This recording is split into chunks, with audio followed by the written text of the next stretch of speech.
Principal, Monsieur le chef de l'opposition. Oui, Monsieur le Président, en octobre dernier, le département américain du commerce a déterminé que les producteurs québécois de papier surcalandré devraient payer une surtaxe. Les usines Keno de Jonquière et d'Olbeau au Lac-Saint-Jean, dans le comté du premier ministre, doivent depuis ce temps payer une surtaxe de 18 sur le papier qu'ils exportent aux États-Unis. Ça représente des coûts supplémentaires de plus de 1 million de dollars par mois par usine. La situation devient dangereuse pour l'avenir de ces deux usines dans ma région, qui est aussi la région du premier ministre. Une fermeture, même temporaire, pourrait permettre à des concurrents américains d'en profiter pour prendre le marché de nos usines. Des travailleurs sont avec nous dans les tribunes. Je les salue. Ils sont très, très inquiets, Monsieur le Président. Est-ce que le premier ministre peut nous dire ce qu'il a fait concrètement sur ce dossier et quel échéancier peut-il donner aux travailleurs qui sont ici avec nous?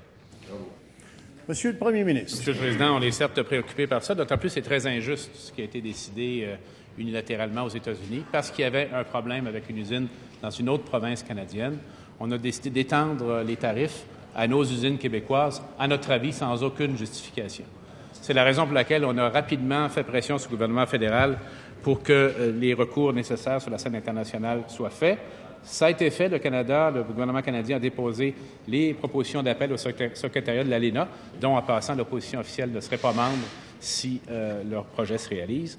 Et on espère qu'une décision et les délais qui sont prévus dans les règlements de l'ALENA, c'est 12 mois. Maintenant, ce n'est pas tout. Il faut également, Monsieur le Président, former un groupe spécial pour travailler sur cette question. Là, il y a un peu de retard du côté du fédéral. On veut que le groupe spécial soit formé le plus rapidement possible. Et enfin, on peut certainement anticiper qu'une plainte va être portée à l'Organisation mondiale du commerce au cours des prochaines semaines. Mais je vais réitérer ce que j'ai dit au cours de ma réponse. D'abord, ma préoccupation pour les travailleurs et cette industrie, qui est très importante dans notre région. Mais j'aimerais que notre collègue et ses collègues, au cours des prochaines semaines, réfléchissent au fait que leur option conduit à l'éjection du Québec de tous les mécanismes de commerce international de l'Amérique du Nord.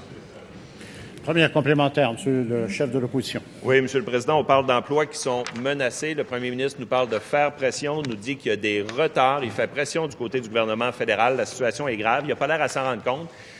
Déjà cet été, à Jonquière, on a eu la fermeture de l'usine Graphic Packaging et le gouvernement n'a rien fait à ce moment-là. Il est resté les bras croisés. Il faut se réveiller. Est-ce que le premier ministre peut rassurer clairement, parler au nom du gouvernement du Québec, parler au nom des travailleurs de sa circonscription, de mon comté, de tout le Québec, pour dire qu'il ne lâchera pas le morceau et c'est pas juste faire des pressions, mais c'est donner des résultats qu'il faut? Monsieur le premier ministre. Monsieur le Président, j'ai beaucoup d'estime pour mon collègue, mais parfois je le trouve injuste.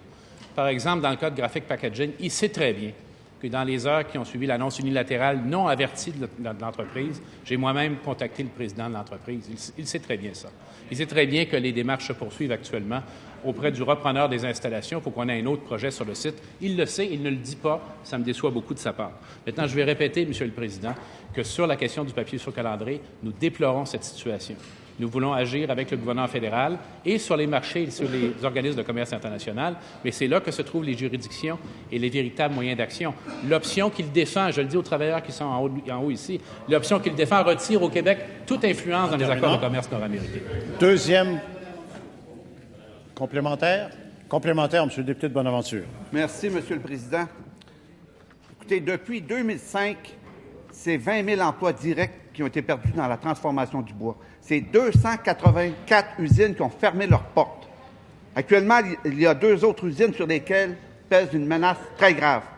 Est-ce que le ministre de la Forêt peut rassurer les travailleurs ici présents et nous dire comment il va faire cesser cette taxe injuste sur le papier surcalandré? Monsieur le ministre de la Forêt. Oui, donc aux travailleurs, merci de la question.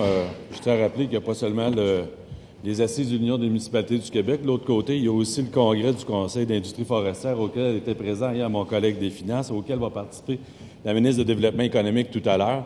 Donc, pour réitérer notre position, notre attachement à l'industrie forestière dans toutes les régions du Québec, dans le dernier budget, mon collègue des Finances, dans la cellule forestière, a déposé un important budget pour réduire les écarts de compétitivité entre le Québec et l'Ontario et de créer un environnement propice à l'investissement. Quant au papier surcalandré, on a multiplié les actions auprès du gouvernement fédéral pour faire pression pour que les mécanismes de règlement de différends à l'étranger se mettent en place. Le Québec est traité injustement. On va aller partout.